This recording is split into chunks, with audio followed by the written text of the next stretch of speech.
Hi అండి, అందరికీ నమస్కారము. ఈ వీడియో అయితే ఈరోజు సోమవారం కదండి. సోమవారం రోజు నేను ఇలా పూజ అయితే చేసుకున్నానండి. కార్తీక మాసంలోని 3వ సోమవారం కదా ఇది.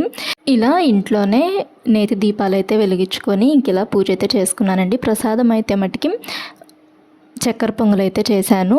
ఇంకా చక్కెర పొంగల్ అయితే చేసి ఇలా నేతి దీపాలు అయితే వెలిగించుకొని పూజ అయితే చేసుకున్నాము.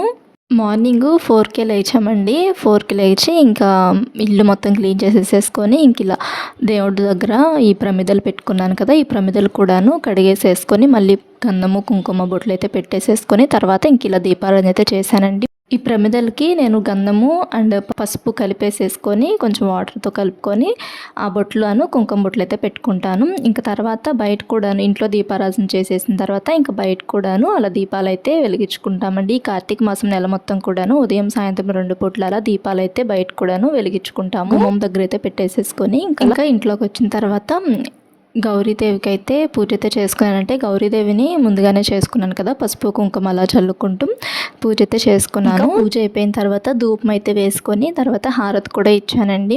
ఇలా సింపుల్గా అయితే చేసుకున్నాను. ప్రసాదము చక్కెర పొంగల్ అయితే చేశాను. ఇంకా పిల్లలకు కూడాను ఫ్రెష్ అప్ అయిన తర్వాత ఇలా రోజు కూడాను స్కూల్కి వెళ్ళే ముందు ఇలా దేవుడి దగ్గర ఇలా దండం పెట్టుకుంటారు. పిల్లలకు ఇప్పటి నుంచో నేర్పిస్తూ ఉండాలి కదండి. మా ఛానల్ని ఫస్ట్ టైం మనకి ఎవరైనా చూస్తున్నట్లయితే సబ్స్క్రైబ్ చేసుకోండి, వీడియోకి లైక్ చేయండి. ఓం నమో వెంకటేశాయ, ఓం నమ శివాయ. Thanks for watching.